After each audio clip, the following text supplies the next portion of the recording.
Com a herança do meu marido, comprei um sítio, mas meu filho mandou eu dormir na garagem. Era o sonho de uma vida inteira, meu e de Paul. Ele sempre dizia que, quando se aposentasse, queria um lugar com terra para plantar, um céu limpo para olhar as estrelas e o silêncio que a cidade grande nos roubava. Ele não viveu para ver a aposentadoria, mas o dinheiro que ele deixou, suado de uma vida de trabalho, era a chance de realizar nosso sonho por nós dois. Encontrei o lugar perfeito, uma casa simples, com um grande quintal e algumas árvores de frutas. Usei cada centavo da herança. Pensei que seria um novo começo para mim e para meu filho, Alex. Ele e sua esposa, Sofia, disseram que viriam morar comigo para me ajudar. No começo, eu acreditei. Com a herança do meu marido, comprei o sítio dos nossos sonhos, mas meu filho me mandou dormir na garagem. Inscreva-se e deixe seu like para ver onde essa traição me levou. As primeiras semanas foram boas. Sofia plantou flores, Alex consertou a cerca, parecia a família que eu sempre quis. Mas aos poucos, as coisas começaram a mudar. Primeiro, foi um vaso que eu gostava, que sumiu da sala. Sofia disse que não combinava com a nova decoração. Depois, a poltrona de Paul, que ficava perto da janela, foi trocada por um móvel moderno e desconfortável. Quando perguntei, Alex disse que a antiga era coisa de velho e que precisávamos modernizar o ambiente. Cada dia, um pedaço da minha história era apagado daquela casa que eu comprei com as memórias do meu marido. Eu me sentia uma estranha, uma visita que demorava demais para ir embora. A gota d'água veio numa tarde de domingo. Alex e Sofia me chamaram para conversar na cozinha. Eles tinham um sorriso estranho no rosto, um jeito de quem vai dar uma notícia ruim, mas quer que pareça boa. Mãe, tivemos uma ideia genial, disse Alex. Seu quarto tem a melhor luz da casa. Vamos transformá-lo em nosso escritório. E para você não ficar sem lugar, arrumamos a garagem. É espaçosa e você terá mais privacidade. Eu fiquei sem ar. A garagem era um cômodo frio, com cheiro de mofo, e uma janelinha que mal deixava o sol entrar. Privacidade? Eles estavam me colocando para fora da minha própria casa, me jogando num canto como um móvel velho que já não serve mais. Naquela noite, enquanto eu arrastava minha cama para o chão de cimento da garagem, eu chorei em silêncio. A dor da perda de Paul voltou, mas misturada com uma nova dor, a da traição. Semanas se passaram naquela rotina humilhante. Eu dormia na garagem, comia o que eles deixavam para mim e passava os dias cuidando do jardim, o único lugar onde eu ainda me sentia dona de alguma coisa. Eles recebiam amigos, faziam jantares e me apresentavam como a mãe que mora com a gente. Ninguém sabia a verdade. Eu me sentia invisível, um fantasma dentro da minha própria vida. Foi então que meu cunhado, Michael, irmão de Paul, ligou dizendo que viria me visitar. Meu coração gelou. Eu não queria que ele me visse daquele jeito. Pensei em mentir, dizer que estava tudo bem, mas uma parte de mim, cansada e ferida, queria que alguém visse o que estavam fazendo comigo. Quando Michael chegou e eu o levei para ver meu quarto, o rosto dele se transformou. Ele olhou para a cama improvisada, para as paredes úmidas, para a minha mala de roupas num canto, e a raiva em seus olhos era visível. Alex e Sofia tentaram se explicar, dizendo que era temporário, que eu mesma tinha preferido assim para ter mais sossego. Michael não disse uma palavra para ele, apenas me olhou e disse: Helena, vamos dar uma volta. Longe da casa, ele parou e segurou minhas mãos. Paul não ia gostar nada disso. Ele deixou tudo para você ser cuidada, não para ser tratada assim. Você é mais forte do que isso. Naquele momento, ele me entregou um envelope velho. Paul me deu isso anos atrás. Ele disse que era para o caso de alguém tentar tirar vantagem de você. Acho que a hora chegou. Dentro do envelope, havia um documento, uma cópia de um acordo que eu e Paul fizemos quando recebemos o dinheiro da previdência dele. Havia uma cláusula muito clara, escrita por um advogado na época. Qualquer bem comprado integralmente com aquele dinheiro seria de minha propriedade exclusiva, e ninguém poderia me tirar dele. Alex, na sua pressa de tomar conta de tudo, nunca tinha se preocupado em ler os detalhes. Naquele instante, a tristeza que pesava em meus ombros começou a se transformar em outra coisa, uma força fria e determinada. Eles não me viam como mãe, apenas como um obstáculo. Pois bem, eu mostraria a eles o tamanho do obstáculo que eu poderia ser. A vingança não era mais uma ideia, era uma necessidade, era uma questão de honra, pela memória de Paul e pela minha própria dignidade. Meu plano começou no dia seguinte. Mudei meu comportamento. Passei a agir de forma ainda mais frágil e confusa. Pedia ajuda para coisas simples, esquecia onde guardava as coisas. Alex e Sofia relaxaram. Para eles, eu era apenas uma velhinha senil que podiam controlar facilmente. Enquanto eles se sentiam seguros, eu agia. Contratei um advogado, Mr. Victor, um homem sério que Michael me indicou. Ele olhou o documento e sorriu. Isto é perfeito, senhora Helena. A lei está inteiramente do seu lado. Seguindo o conselho dele, comecei a juntar provas. Com um celular simples que comprei escondido, gravei conversas em que eles zombavam de mim ou reclamavam de ter que aturar uma velha. Tirei fotos do meu quarto na garagem, mostrando a umidade e a falta de condições. Cada prova era um tijolo na construção da minha liberdade. O palco para a minha vingança seria um grande jantar que Alex e Sofia decidiram dar. Eles queriam mostrar a casa de campo deles para amigos importantes e alguns parentes. Era a oportunidade perfeita. Passei a semana ajudando nos preparativos, sempre com um sorriso submisso no rosto. Eles me mandavam fazer as coisas e eu obedecia sem reclamar. Mal sabiam eles que estavam arrumando a própria armadilha. A noite do jantar chegou. A casa estava cheia, a música tocava, e meu filho e minha nora agiam como os reis daquele lugar. Eu servia os convidados, recolhia os pratos, desempenhando o papel de empregada que eles me deram. Quando a sobremesa foi servida, eu me dirigi ao centro da sala. Minhas mãos tremiam um pouco, mas minha voz estava firme. Com licença, eu gostaria de dizer algumas palavras. Todos se calaram, surpresos. Alex me olhou com irritação, como se eu estivesse estragando sua festa. Eu quero agradecer a todos por virem à minha casa. Comecei. Um murmúrio percorreu a sala. Sim. Esta casa é minha. Eu a comprei com o dinheiro que meu falecido marido, Paul, me deixou, para que tivéssemos um lar de família. Continuei, contando tudo. Falei do sonho, da compra e de como, pouco a pouco, fui expulsa do meu próprio quarto. Então, mostrei as fotos no meu celular, passando de mão em mão. O silêncio na sala era pesado. Para finalizar, tirei o documento do bolso. E para que não reste nenhuma dúvida, este documento legal prova que sou a única dona desta propriedade. Nesse momento, Mr. Victor, que estava entre os convidados, se levantou. Eu sou o advogado da senhora Helena. Ele disse em voz alta e clara, e confirmo que tudo o que ela disse é verdade. O Sr. Alex e a Sra. Sofia têm 24 horas para desocupar o imóvel. O choque no rosto do meu filho e da minha nora foi a imagem mais dolorosa e, ao mesmo tempo, mais libertadora que eu já vi. A máscara deles caiu na frente de todos.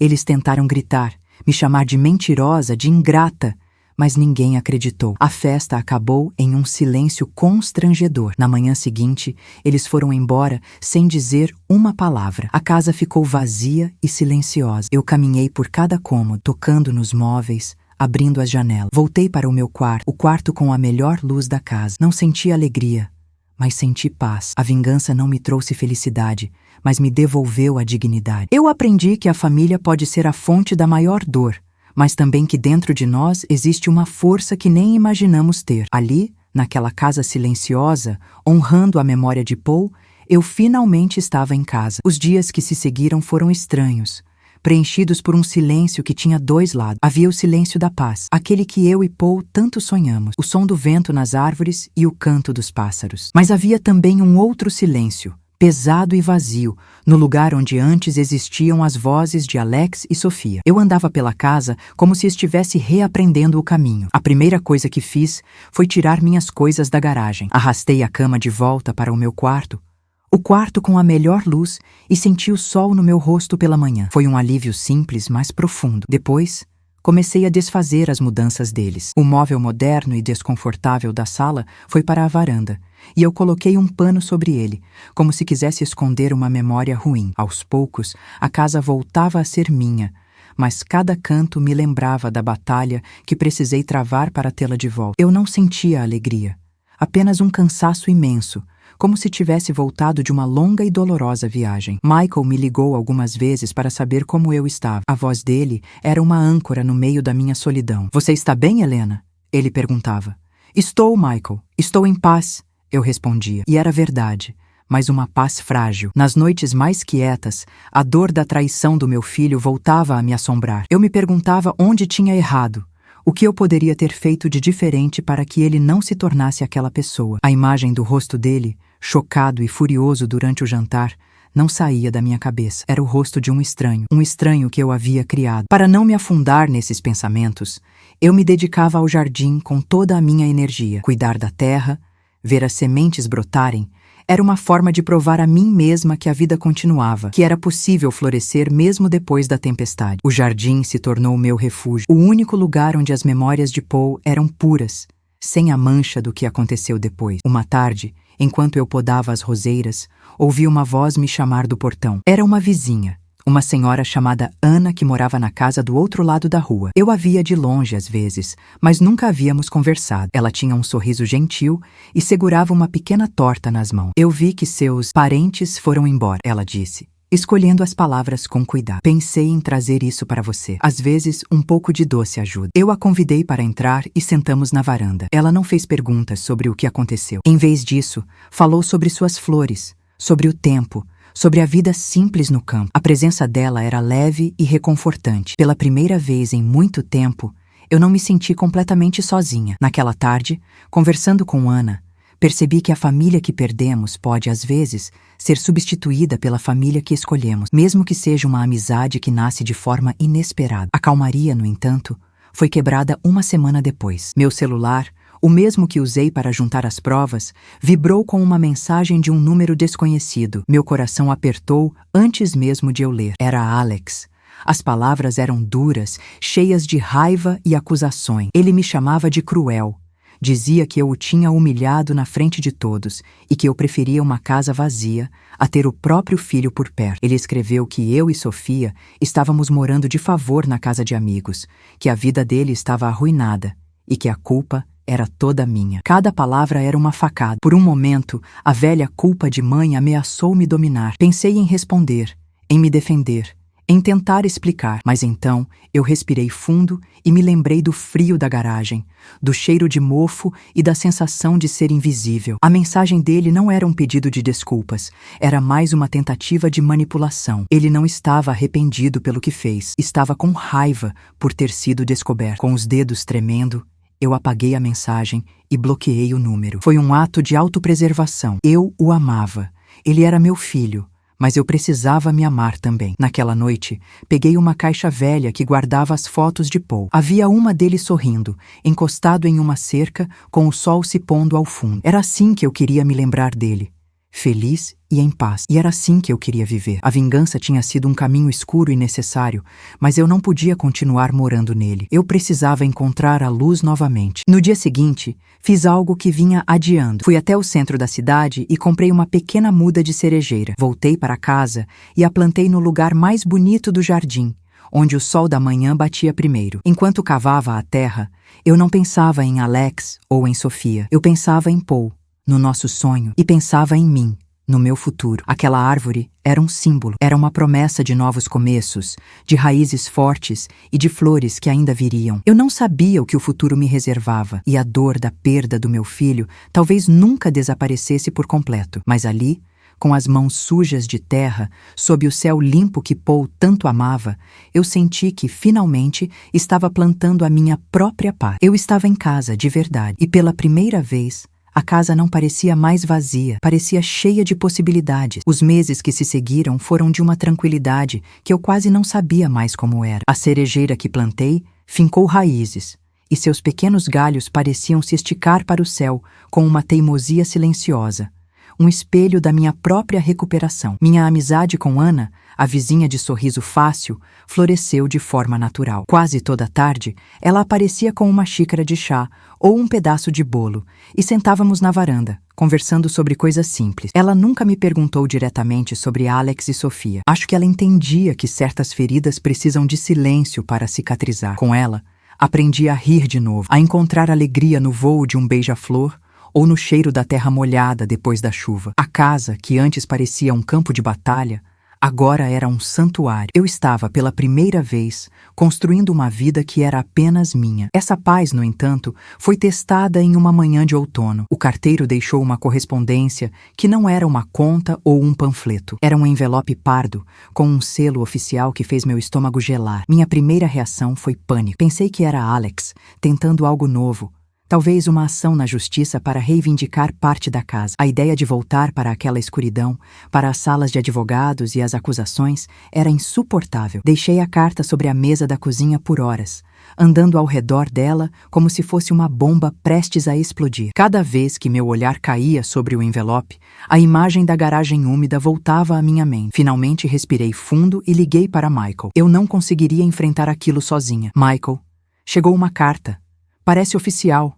Estou com medo, disse eu, minha voz mais fraca do que eu gostaria. Ele me acalmou, prometendo vir no dia seguinte para que pudéssemos abri-la juntos. Na manhã seguinte, com Michael ao meu lado, a coragem voltou. Sua presença firme era um lembrete de que eu não estava mais desamparado. Com as mãos trêmulas, rasguei o envelope. Não era de um advogado. Era uma notificação de um depósito, um lugar chamado Guardian Storage, informando que o aluguel de um box em nome de Paul estava atrasado há meses e que os pertences seriam leiloados se a dívida não fosse paga. Fiquei confusa. Paul nunca me falou sobre um depósito. Nós não tínhamos tantos bens assim para precisar de um. Michael franziu a testa. Eu me lembro vagamente de ele ter comentado algo sobre guardar umas coisas do pai dele, anos atrás. Pensei que ele já tivesse se desfeito de tudo. A notícia me deixou com um sentimento estranho. Era um pedaço da vida de Paul que eu não conhecia. Uma porta para o passado que, de repente, se abria diante de mim. Decidimos ir até lá no mesmo dia. Era algo que eu precisava fazer por ele e por mim. O depósito ficava em uma parte mais industrial da cidade. Era um prédio cinzento, com corredores longos e silenciosos, cheios de portas de metal idênticas. Parecia um lugar onde as memórias iam para serem esquecidas. Depois de acertar a pendência na recepção, um funcionário nos levou até o box de Paul. Quando ele abriu a porta de metal, um cheiro de poeira e tempo guardado nos atingiu. Lá dentro, cobertos por um lençol branco, havia alguns móveis velhos, caixas de ferramentas e vários pacotes de papelão amarrados com barbante. Michael me ajudou a puxar as caixas para a luz do corredor. Em uma delas, encontramos álbuns de fotos antigas e alguns troféus de pescaria de Paul. Em outra, havia ferramentas que pertenciam ao pai dele, um homem severo que eu mal conheci. Foi na última caixa, no fundo do depósito, que encontramos o que realmente importava: uma coleção de diários de capa dura que Paul escreveu durante anos. Naquela noite em casa, com uma xícara de chá fumegante nas mãos, comecei a ler. As primeiras páginas eram sobre o início da nossa vida juntos, sobre o nascimento de Alex, cheias de esperança e sonhos. Mas, à medida que os anos passavam, o tom mudava. Paul escrevia sobre suas dificuldades no trabalho, mas principalmente sobre sua relação com Alex. Descobri, com o coração apertado, que Paul carregava uma culpa imensa. Ele falava de seu próprio pai, um homem que nunca o elogiou, que o tratava com uma frieza que o marcou para sempre. Paul tinha pavor de repetir os mesmos erros. Em sua tentativa de ser o oposto do pai, ele acabou mimando Alex demais, nunca dizendo não, tentando comprar o amor do filho com presentes e permissividade. Eu vejo a fraqueza nele e sei que fui eu quem a plantou. Ele escreveu em uma página manchada: eu queria lhe dar o mundo que não tive, mas acho que o deixei incapaz de lutar por qualquer coisa. Aquelas palavras não inocentavam meu filho. O que Alex e Sofia fizeram foi uma escolha deles, nascida da ganância e da falta de caráter. Mas, pela primeira vez, eu entendi a raiz daquele comportamento. Alex não era apenas mau,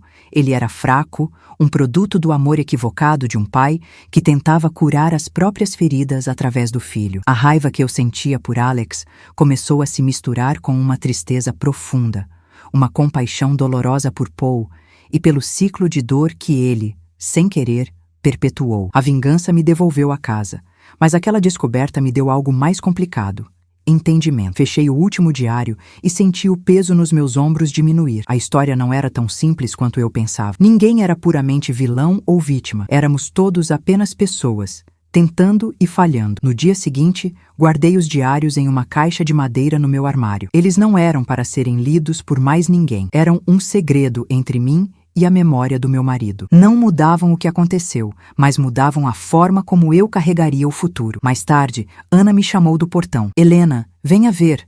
A primeira flor da sua cerejeira abriu. Fui até o jardim e lá estava ela. Uma flor pequena, delicada e pálida, mas incrivelmente resistente. Olhando para ela, eu não senti mais o gosto amargo da vingança ou o vazio da solidão. Senti a paz que vem com a aceitação. Eu não podia mudar meu passado.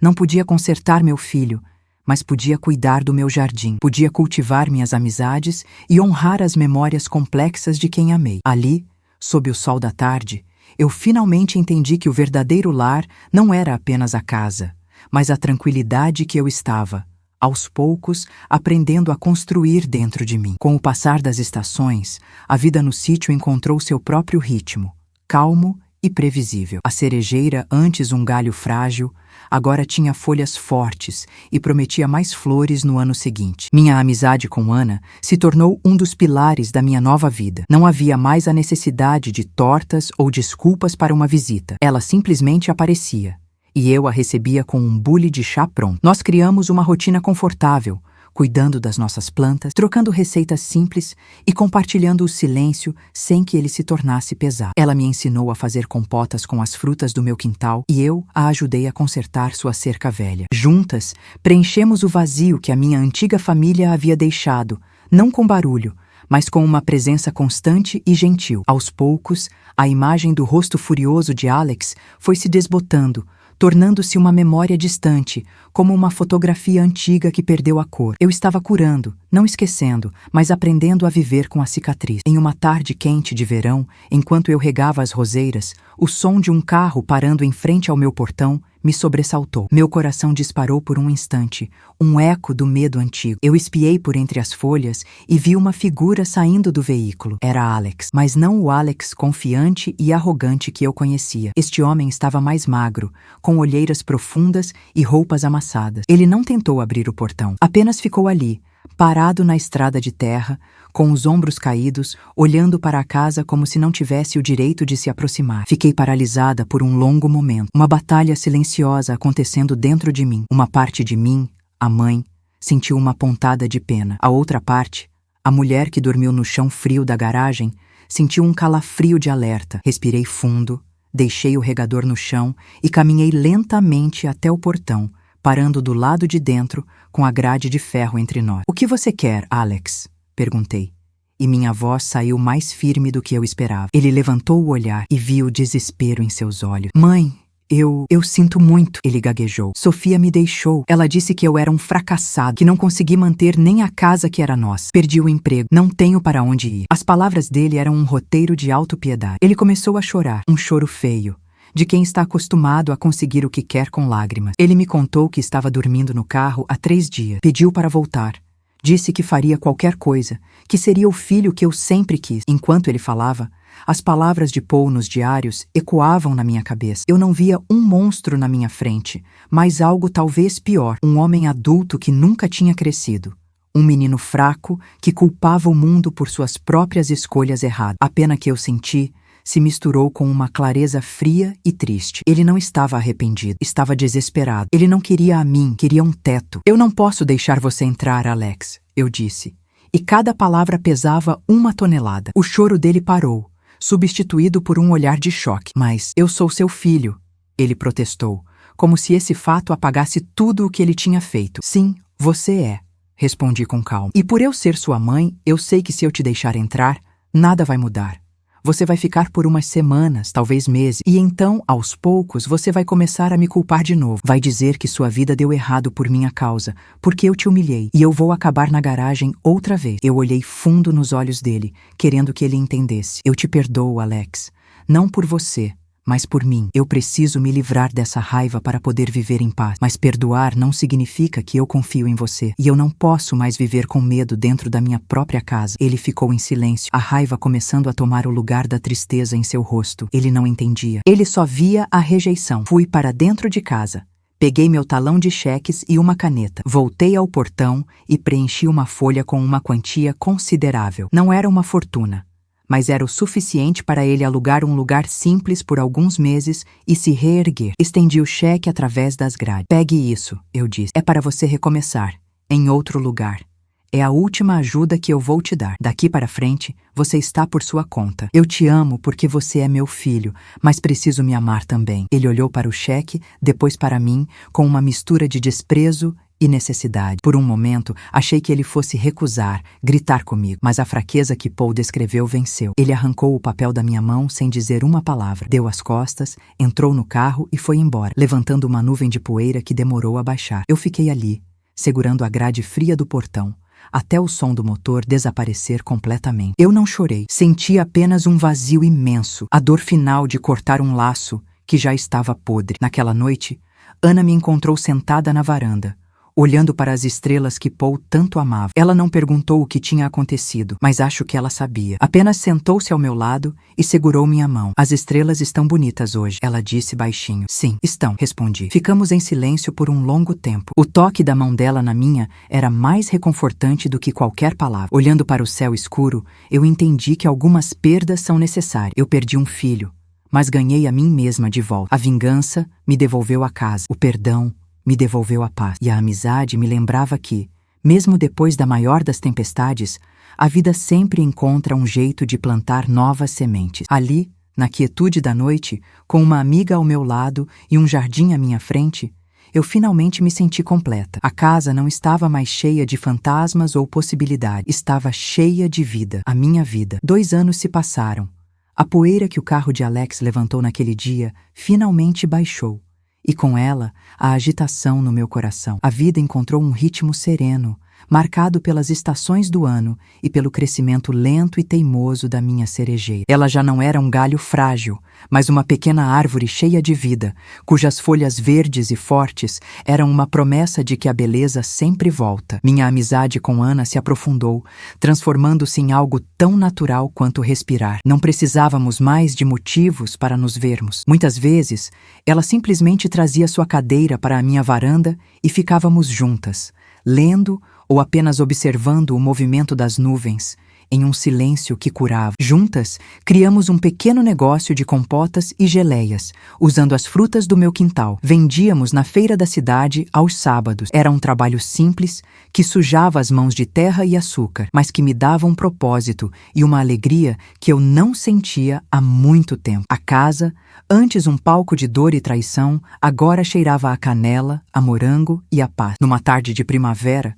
enquanto eu e Ana etiquetávamos os potes de geleia na mesa da cozinha, um carro diferente parou em frente ao meu portão. Não era o carro velho de Alex, nem o de nenhum conhecido. Era um modelo simples, mas bem cuidado. Um rapaz jovem saiu do lado do motorista. Ele parecia ter pouco mais de 20 anos, usava roupas simples e tinha um ar de quem não tem certeza se está no lugar certo. Ele ficou alguns instantes parado, olhando para a casa com uma expressão que misturava esperança e medo. Ana percebeu a tensão em meus ombros. Você conhece? Ela perguntou baixinho. Eu neguei com a cabeça. Meu primeiro instinto foi de desconfiança, um reflexo amargo do passado. Mas havia algo na postura daquele rapaz que não era ameaçador, era vulnerável. Enxuguei as mãos no avental e caminhei até o portão, sentindo o olhar preocupado de Ana nas minhas costas. O rapaz deu um passo à frente quando me viu. Com licença, senhora.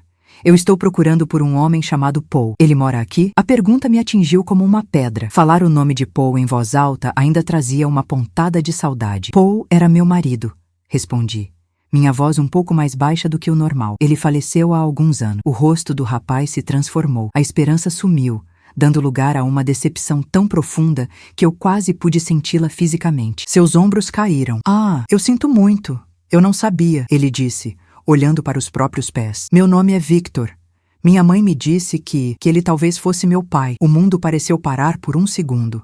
As palavras dele ficaram suspensas no ar quente da tarde, sem fazer sentido. Pai, Paul nunca tinha me falado de outro filho. Nossa vida inteira, nossos segredos, nossas conversas noturnas, nada indicava a existência daquele rapaz. Isso é impossível, eu disse, mais para mim mesma do que para ele. Deve haver algum engano. Victor levantou o olhar e pela primeira vez eu vi seus olhos de perto. Eram os olhos de Paul. A mesma cor, o mesmo formato, a mesma tristeza gentil que eu conhecia tão bem. Meu coração gelou. O que você faria ao ter o quarto roubado e ser expulsa para a garagem pelo próprio filho? Comente o que está achando dessa situação e compartilhe. Ele pareceu entender meu choque. Minha mãe se chamava Laura. Ele disse com a voz calma. Eles se conheceram muito tempo atrás, antes de ele casar. Ela nunca quis atrapalhar a vida dele. Ela faleceu no mês passado e me deixou uma caixa com cartas. Eram dele. Foi assim que eu soube e encontrei este endereço. Ele não estava sendo acusador. Não havia raiva em sua voz.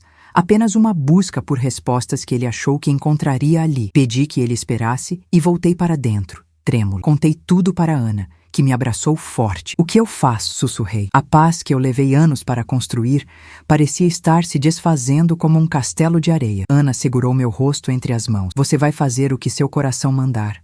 Mas primeiro, respire. Respirei fundo e tomei uma decisão. Fui até meu quarto e peguei a caixa de madeira onde guardava os diários de Paul. Eu precisava saber. Naquela noite, li cada página novamente, agora com um novo olhar. E então, eu encontrei uma única página, quase no final de um dos cadernos mais antigos, onde Paul falava de um amor de juventude e de uma escolha terrível que o assombrou por anos.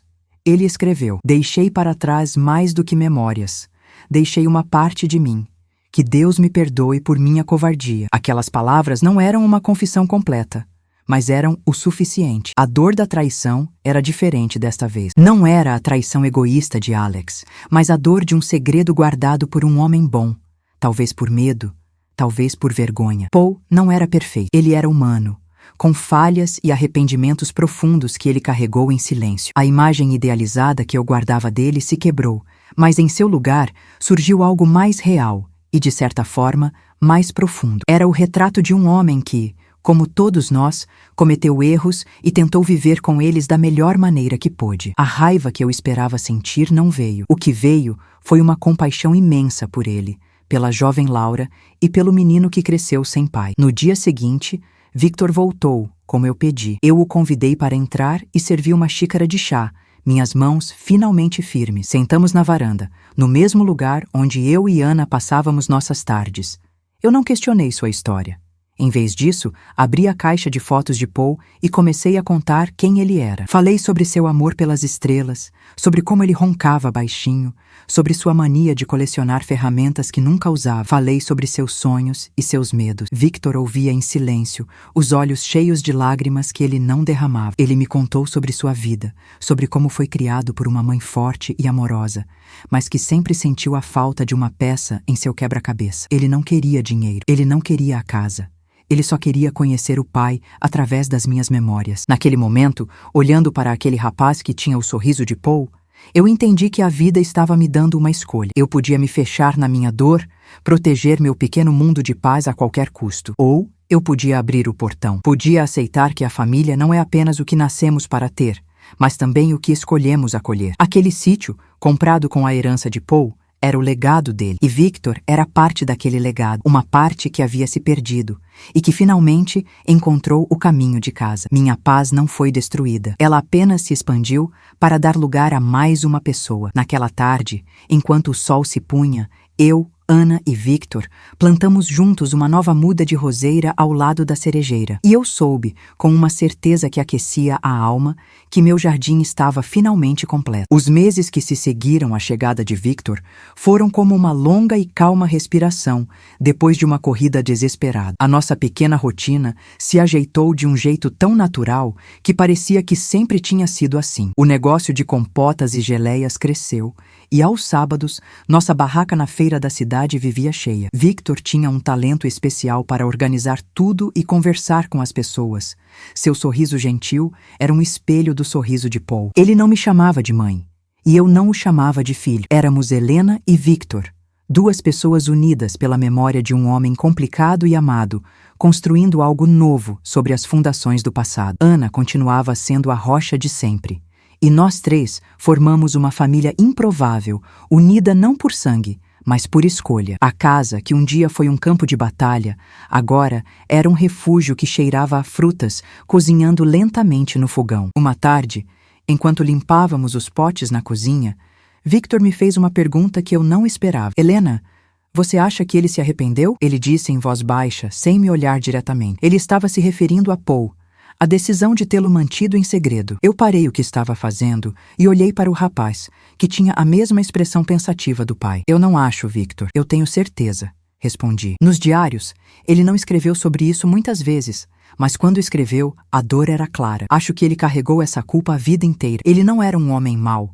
Era só um homem que fez uma escolha errada por medo e que não soube como consertar. Falar sobre as falhas de Paul não diminuía meu amor por ele. Pelo contrário, tornava-o mais real, mais humano. Estávamos aprendendo a amá-lo por completo, não apenas a versão idealizada que eu guardei por tanto tempo. Foi no meio dessa paz conquistada que o passado resolveu bater à minha porta mais uma vez. Um carro barulhento e maltratado parou em frente ao portão.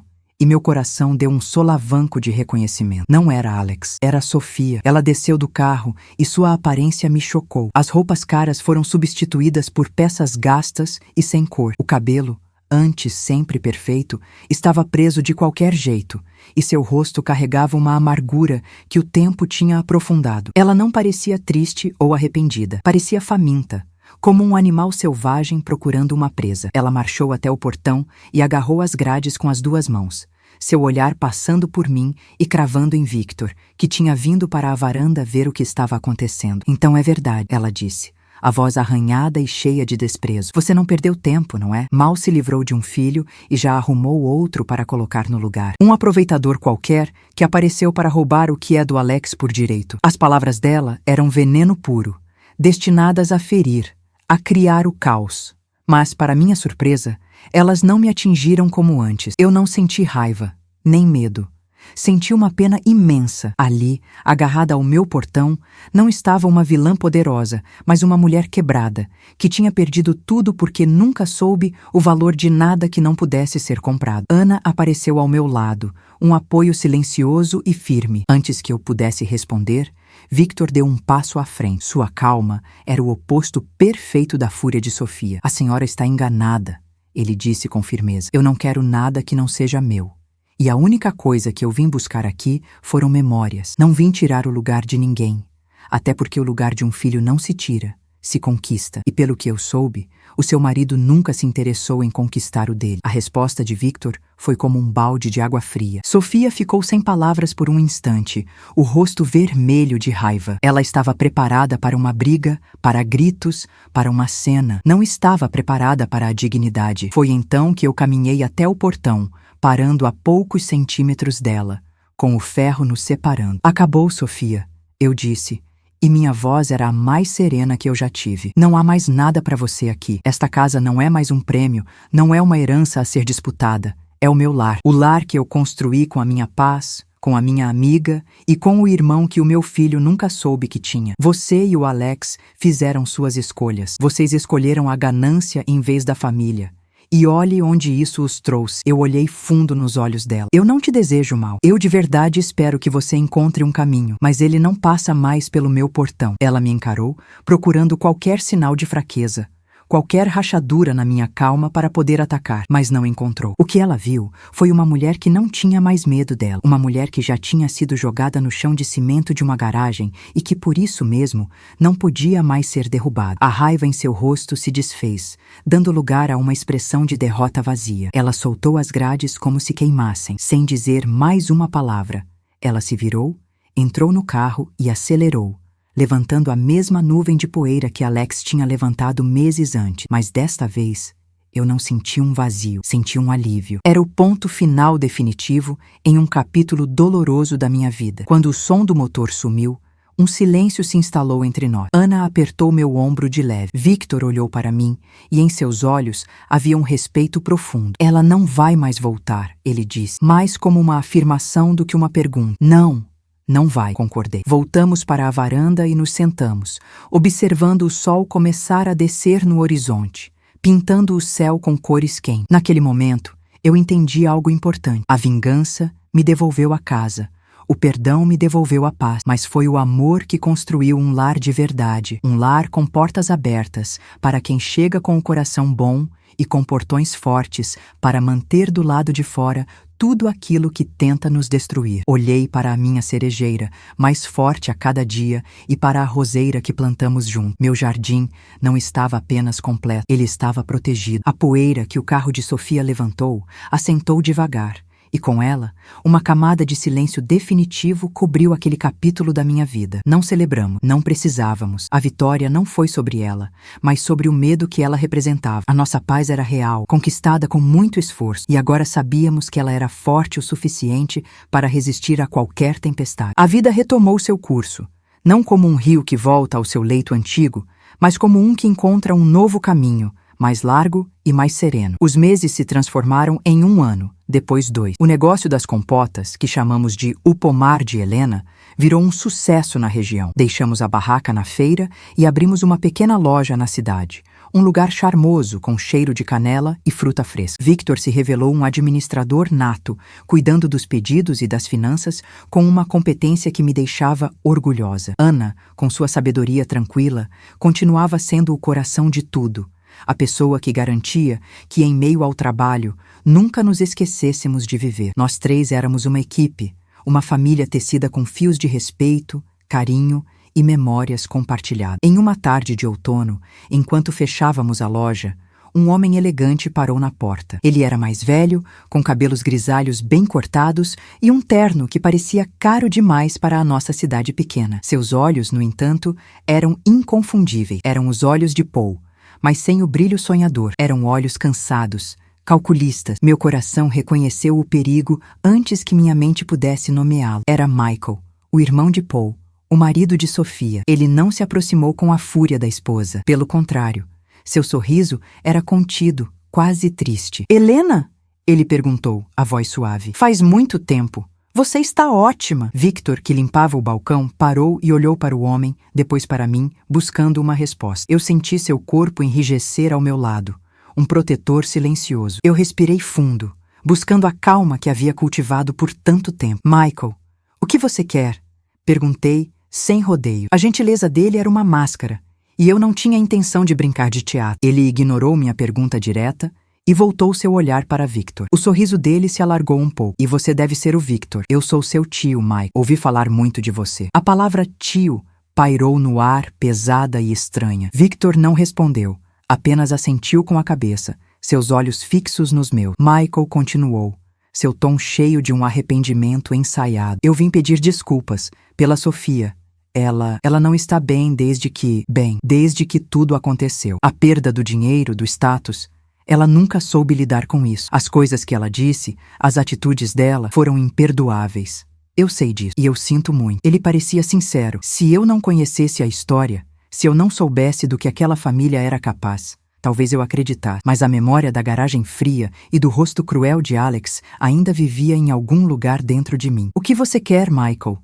Repeti com mais firmeza. Ele suspirou, como se estivesse decepcionado com a minha desconfiança. Eu só queria conhecer meu sobrinho. Paul era meu irmão. Sinto falta dele todos os dias. Saber que uma parte dele continua viva, isso significa muito para mim. Eu não quero nada, Helena. Juro. Só quero ter a chance de contar a ele sobre o pai dele, sobre a nossa infância, coisas que só eu sei. A proposta era tentadora. Uma parte de mim, a parte que ainda amava a memória de Paul, queria que Victor conhecesse esse lado da história. Mas a outra parte, a que aprendeu a sobreviver, gritava que era uma armadilha. Naquela noite, conversei com Ana e Victor na varanda. Eu não confio nele, Ana disse, direta como sempre.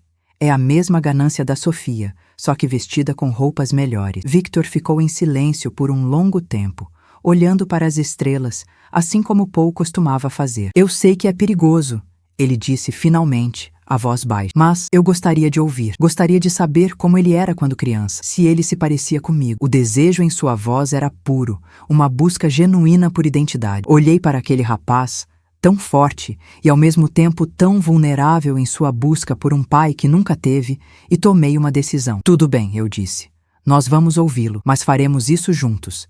E aqui, em nosso território. Michael começou a nos visitar uma vez por semana. Ele trazia fotos antigas, contava histórias engraçadas de Paul na escola, de como eles pescavam no lago perto da casa dos pais. Ele nunca mencionava dinheiro ou a herança. Falava apenas do passado, de uma época antes da ganância envenenar tudo. Victor ouvia com atenção, fazendo perguntas, montando as peças do quebra-cabeça de seu pai. Eu observava, sempre alerta, tentando encontrar a falha em sua atuação, e por um tempo não encontrei nada. Ele era charmoso, educado e parecia genuinamente feliz por estar ali. Ana, no entanto, nunca baixou a guarda. Ela o servia com um sorriso polido, mas seus olhos nunca deixavam de vigiar. Aos poucos, Michael começou a tentar se aproximar de Victor sozinho, sugerindo um almoço na cidade, só nós dois, para uma conversa de homem para homem. Victor sempre recusava educadamente, dizendo que preferia que eu e Ana estivéssemos presentes. A lealdade dele era uma rocha. A máscara de Michael finalmente caiu em uma tarde chuvosa de sábado. Ele chegou sem avisar, parecendo agitado. Victor, preciso falar com você. É importante, ele disse, a voz urgente. É sobre o testamento do meu pai, seu avô. Descobri algo. Há uma cláusula que diz que qualquer herdeiro direto de sangue tem direito a uma parte dos bens da família. Bens que Sofia não conseguiu tocar. É uma quantia considerável. Você tem direito a ela. Ele colocou uma pasta de documentos sobre a mesa. Mas precisamos agir rápido e em silêncio. Contratei um advogado, Ricardo, um dos melhores. Ele pode entrar com o processo, mas você precisa assinar a procuração. Com esse dinheiro, você pode começar a vida que merece, longe de tudo isso, ele disse, gesticulando vagamente para a nossa casa, para a nossa vida simples. O desprezo em seu tom era sutil, mas inegável. Victor olhou para a pasta, depois para mim. Seus olhos estavam calmos. E o que o senhor ganha com isso, tio Michael? Ele perguntou, a voz tranquila. Michael riu. Um som sem alegria. Uma pequena comissão para o advogado, claro. E a satisfação de ver a justiça ser feita. De ver você receber o que é seu por direito. Foi então que Victor pegou a pasta, mas não a abriu. Ele a empurrou de volta na direção de Michael. Eu já recebi o que era meu por direito, disse ele, e sua voz era firme como uma árvore antiga. Eu recebi as memórias do meu pai. Recebi uma casa, um trabalho que eu amo, e uma família de verdade, que não me vê como um prêmio ou uma conta bancária. Ele se levantou, ficando entre Michael e eu. Acho que o senhor já contou todas as histórias que tinha para contar.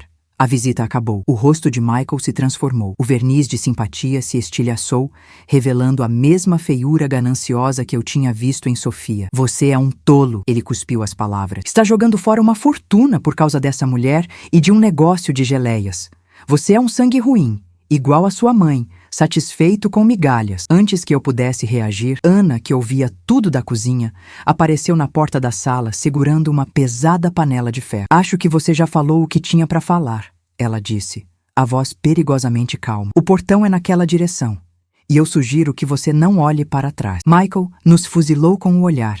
Pegou sua pasta e saiu batendo a porta. Do lado de fora, ouvimos seu carro acelerar e sumir. O último fantasma do passado tinha sido expulso, e nosso lar, mais uma vez, estava seguro. Depois que a poeira do carro de Michael baixou, um silêncio diferente tomou conta da varanda. Não era um silêncio vazio, mas um silêncio cheio, pesado de significado. Nós três nos sentamos, sem dizer uma palavra por um longo tempo. O som dos grilos começando sua cantoria noturna parecia mais alto, mais claro. Ana preparou um chá, e o aroma de ervas encheu o ar, acalmando os nervos que nem sabíamos que estavam tensos. Naquele momento, olhando para o rosto sereno de Victor e para o olhar firme de Ana, eu entendi que a nossa família não era de sangue, mas de escolha. E tínhamos nos escolhido, de novo e de novo, contra todas as tempestades. A vitória sobre Michael não foi barulhenta. Foi uma afirmação silenciosa de quem nós éramos.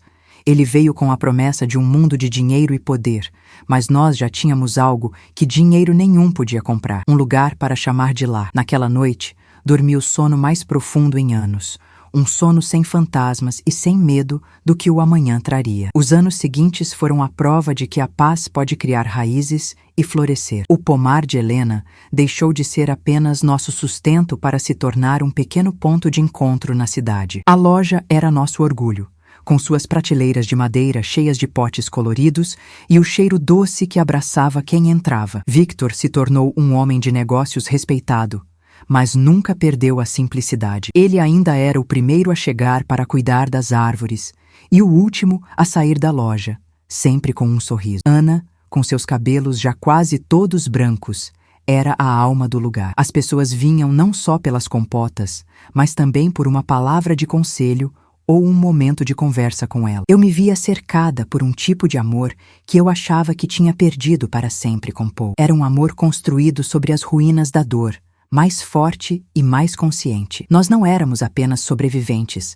éramos construtores. Tínhamos construído uma nova vida, tijolo por tijolo, com trabalho, lealdade e afeto. Mas a vida, às vezes, gosta de testar as fundações que construímos com tanto cuidado. Numa manhã de terça-feira, chegou uma carta. Não era uma conta ou um cartão de um cliente. Era um envelope grande, oficial, com selos e um remetente que fez meu coração gelar. O escritório de advocacia de Ricardo. Minhas mãos tremeram enquanto eu abria. Victor e Ana estavam na cozinha, e eu os chamei, minha voz saindo mais fraca do que eu queria. O documento era um aviso legal. Alex, representado por Michael, estava entrando com um processo para reivindicar sua parte na propriedade. O argumento era que o sítio foi comprado inteiramente com a herança de Paul e que ele, como o único filho reconhecido no testamento original, tinha direito à metade de tudo. Era um golpe baixo, cruel, vindo de um lugar que eu achava que já tinha secado. A ganância deles era um poço sem fundo. Eles não tinham conseguido nos quebrar com a manipulação. Então agora tentariam nos destruir com a lei. O desespero inicial foi como uma onda fria, ameaçando me afogar. A imagem da garagem voltou com força. O cheiro de mofo, o frio do cimento. Perder tudo de novo? Victor, vendo o pânico em meus olhos, pegou o documento da minha mão. Ele leu em silêncio, seu rosto se fechando numa máscara de fúria controlada. Isso é culpa minha, ele disse, a voz rouca. Se eu não tivesse aparecido, eu o interrompi, colocando minha mão sobre a dele. Nunca mais diga isso. Você não trouxe nada além de alegria para esta casa. A culpa é da ganância, Victor, não sua. Ana, sempre prática, pegou o telefone. Chega de lamentar. Eles têm um advogado, nós vamos arrumar um também. O problema era que não tínhamos dinheiro para enfrentar um advogado caro como o Ricardo. Nossa vida era confortável, mas não éramos ricos. A batalha parecia perdida antes mesmo de começar. A ideia de ser jogada para fora do meu paraíso, do nosso paraíso, era uma dor física, um nó no estômago que não se desfazia. Foi Ana quem encontrou uma solução. Ela conhecia uma jovem advogada na cidade, Júlia, que tinha acabado de abrir seu próprio escritório. Diziam que ela era inteligente e lutava com unhas e dentes por causas que acreditava serem justas. Fomos até seu pequeno escritório, um lugar simples, mas organizado. Júlia nos ouviu com uma atenção impressionante, sem nos interromper nenhuma vez. Contei tudo, desde o sonho com Paul, a traição de Alex e Sofia, a chegada de Victor e as tentativas de Michael. Quando terminei, meus olhos estavam cheios de lágrimas. Júlia olhou para os papéis, depois para nós três. Eles têm um argumento legal sobre a herança, ela admitiu. Mas a lei não é só sobre dinheiro, é também sobre justiça. E o que fizeram com a senhora foi uma injustiça terrível. Ela concordou em pegar nosso caso por um valor que podíamos pagar. Pela primeira vez em dias, uma pequena chama de esperança se acendeu dentro de mim. Não estávamos mais sozinhos naquela luta. Os meses seguintes foram um arrastar de dias tensos. Eram papéis, documentos, depoimento. A estratégia de Michael e Ricardo era clara: nos cansar, nos esgotar financeira e emocionalmente até que desistíssemos. Eles pediam provas de tudo, questionavam cada recibo, cada melhoria que fizemos na casa. Era uma invasão, uma tentativa de sujar nossas vidas com a lama da desconfiança. Houve noites em que eu mal dormia, pensando que tudo pelo que lutamos seria arrancado de nós por um pedaço de papel. Mas Victor e Ana eram minha fortaleza. Quando eu fraquejava, eles me levantavam. Cuidávamos um do outro, do nosso negócio e do nosso jardim, como se cada gesto fosse um ato de resistência. Plantar uma nova flor era dizer ao mundo que ainda acreditávamos no futuro. A virada veio de onde eu menos esperava. Júlia nos chamou para uma reunião urgente. Eu estava revisando o testamento de Paul, ela disse, apontando para uma linha no documento. Ele deixou o dinheiro para a senhora, sim, mas ele usou uma expressão específica. Ele deixou para o seu conforto e bem-estar. Ele não deixou para investimento ou para ser dividido. Ela explicou que isso nos dava um argumento moral forte, mas ela queria mais. Helena, ela disse, olhando diretamente para mim, a sua história é a nossa arma mais poderosa. Quero que a senhora escreva tudo, cada detalhe. O vaso quebrado, a poltrona, a conversa na cozinha, a noite na garagem. Não como uma vítima, mas como uma mãe que foi traída. Quero que o juiz leia e entenda que esta casa não é um bem material, é a sua dignidade recuperada. Então eu escrevi, coloquei no papel toda a dor, a humilhação e, finalmente, a redescoberta da minha força. Descrevi como aquela casa era a materialização de um amor perdido e como Alex e Sofia tentaram apagar cada vestígio desse amor. Falei de Victor não como um herdeiro, mas como a peça que faltava na história da minha família. Uma peça que o próprio Paul não teve a chance de conhecer. Minha declaração, junto com os depoimentos de vizinhos que testemunharam como eu vivia antes e como a casa floresceu depois, formou o coração da nossa defesa. Não éramos apenas números num processo, éramos pessoas lutando por um lar. No dia da audiência, Eu não senti medo, senti uma calma estranha. Eu já tinha enfrentado meus piores demônios. Um tribunal não me assustava mais. O resultado não foi imediato, mas quando veio, foi definitivo. O juiz decidiu a nosso favor. Ele citou em sua decisão a cláusula do bem-estar e mencionou o abandono moral que eu sofri. A reivindicação de Alex foi negada. Michael e ele perderam. Não houve comemoração. Não houve festa, apenas um longo e profundo suspiro de alívio. Naquela noite, sentados na varanda, olhamos para o céu estrelado que Paul tanto amava. Victor segurou minha mão. Acabou, Helena. De verdade agora. Eu sabia que ele estava certo. A justiça dos homens tinha finalmente alcançado a justiça do coração. O portão do nosso sítio não era apenas uma barreira física, era o símbolo da nossa paz conquistada. E dentro dele, nosso jardim continuava a crescer. Mais forte e mais bonito do que nunca, protegido não por cercas, mas pelo amor que nos unia. A vingança nunca foi sobre destruir os outros, mas sobre reconstruir a nós mesmos. E nós tínhamos nos reconstruído, mais sólidos que qualquer casa, mais resistentes que qualquer tempestade. A vida, depois daquela última batalha no tribunal, encontrou um ritmo suave e constante, como uma canção de ninar que a gente tinha esquecido que sabia. Os dias eram marcados pelo sol nascendo atrás das colinas e pelo cheiro doce das frutas cozinhando no fogão. O pomar de Helena floresceu. O que começou como uma pequena venda na beira da estrada virou uma loja charmosa, um lugar onde as pessoas vinham não só pelos doces, mas por um pouco da nossa paz. Victor se tornou o pilar do nosso pequeno mundo. Ele administrava tudo com uma calma e uma inteligência que me enchiam de orgulho. Ele não era mais o rapaz em busca de um passado. Era um homem construindo um futuro sólido, com as mãos sujas de terra e o coração tranquilo. 2 anos se passaram nesse compasso. Nesses 2 anos, Victor conheceu Clara, uma professora da escola da cidade. Ela era gentil, tinha um sorriso que iluminava o ambiente e olhava para Victor com uma admiração que aquecia minha alma. Logo, ela se tornou parte da nossa varanda nos fins de tarde, trazendo histórias das crianças e um novo tipo de alegria para nossa casa. Ana, com sua sabedoria de sempre, aprovou o namoro com um simples aceno de cabeça. O que vindo dela era o maior dos elogios. Eu via os dois juntos planejando um futuro e sentia que o ciclo de dor da nossa família estava finalmente sendo substituído por um ciclo de amor. As sombras de Alex, Sofia e Michael haviam se tornado distantes, como uma lembrança ruim que perde a força com o tempo. Nós não falávamos deles.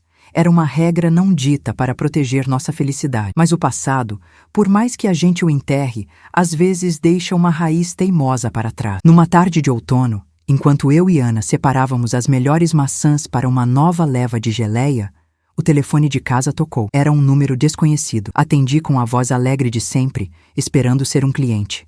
Do outro lado, uma voz hesitante perguntou por mim. Era uma antiga vizinha da cidade, dos tempos em que eu ainda era casada com Paul. Depois de alguns minutos de conversa fiada, ela foi direto ao ponto. Helena, eu não sei se deveria te contar isso, mas é sobre o seu filho, o Alex. Meu coração deu um salto gelado. Ela me contou que o tinha visto perto de um abrigo no centro da cidade. Estava magro, sujo, irreconhecível. Disse que Sofia o havia deixado há mais de 1 ano, levando tudo o que eles tinham. Michael, depois de perder o processo, cortou todos os laços com ele, culpando-o pelo fracasso. Alex estava sozinho e na miséria. Quando desliguei o telefone, o silêncio na cozinha era pesado. Ana me olhava, seu rosto uma máscara impenetrável. Contei a ela o que tinha ouvido. Ela suspirou, um som cansado. Ele colheu o que plantou, Helena. Não é problema nosso. Uma parte de mim concordava com ela. A lembrança da garagem fria ainda me causava arrepios, mas outra parte, a parte que era mãe, sentia uma pontada de dor. Quando Victor e Clara chegaram mais tarde, eu contei a eles também. A reação de Victor foi diferente. Ele, que cresceu sem família, sentiu o peso daquele abandono de uma forma única. Ele errou feio. Errou muito, Victor disse, a voz baixa. Mas ninguém merece terminar assim, sem ter ninguém no mundo. Clara segurou a mão dele, apoiando-o em silêncio. A discussão se estendeu pela noite. Ana defendia que nossa paz era frágil e não podíamos arriscá-la. Victor argumentava que a compaixão não era uma fraqueza. Eu estava no meio, dividida entre a mágoa e um dever que eu não sabia se ainda sentia. Na manhã seguinte, tomei uma decisão. Eu vou até a cidade, anunciei no café da manhã. Eu preciso ver com meus próprios olhos. Não vou oferecer nada, não vou prometer nada. Eu só preciso encerrar isso dentro de mim. Ana não gostou, mas viu a firmeza na minha decisão. Victor se ofereceu para ir comigo e eu aceitei. Dirigimos em silêncio, cada um perdido em seus pensamentos. Encontramos o lugar que a vizinha descreveu. Uma rua suja, perto de um viaduto. E lá estava ele, sentado na calçada, abraçando os joelhos, com o olhar perdido no nada. Aquele não era o meu filho arrogante e sorridente. Era um estranho. Um homem quebrado pela própria ganância. Meu coração não sentiu pena, nem raiva. Sentiu um vazio imenso. Aquele era o resultado final da ambição desmedida. Era a vingança, não a minha, mas a da própria vida. E ela era feia e triste. Victor parou o carro um pouco distante. Eu desci e caminhei lentamente até ele. Alex, chamei. Ele levantou a cabeça devagar e seus olhos demoraram a me reconhecer. Quando o fizeram, vi uma mistura de vergonha e desespero. Ele não disse nada. Apenas baixou a cabeça de novo. Sentei-me no degrau de uma loja fechada, a uma distância segura. O que aconteceu? Perguntei, a voz neutra. Com dificuldade, ele contou a história. Contou como Sofia o culpou por tudo e foi embora com outro homem. Contou como Michael o tratou como lixo e sumiu. Contou sobre as dívidas, a perda do emprego, a espiral de desespero que o levou até ali. Ele não pediu perdão, ele não pediu ajuda. Ele apenas narrou sua queda como se fosse a história de outra pessoa. Era como se a capacidade de sentir tivesse sido esgotada dele. Ficamos ali por um longo tempo.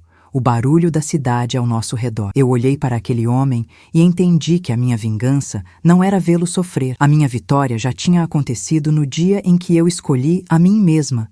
No dia em que construí uma nova família com Victor e Ana. O destino de Alex já não me pertencia mais. Levantei-me e tirei da bolsa um envelope que eu havia preparado. Dentro havia uma quantia em dinheiro, o suficiente para ele alugar um quarto simples por alguns meses e comprar comida. Estendi para ele. Isso é para você ter uma chance de recomeçar, eu disse. Mas este é o ponto final da nossa história, Alex. Meu lar, minha família, minha vida, não há mais espaço para você neles. Ele pegou o envelope, as mãos tremendo, e pela primeira vez vi uma lágrima escorrer por seu rosto sujo. Ele apenas balançou a cabeça concordando. Virei as costas e caminhei de volta para o carro, sem olhar para trás. Victor me abraçou forte quando entrei. Eu não chorei. Senti uma leveza, como se o último fantasma que me assombrava tivesse finalmente encontrado a paz, ou o seu devido lugar. No caminho de volta para o sítio, o sol começou a se pôr, pintando o céu com cores quentes e bonitas. Eu sabia que,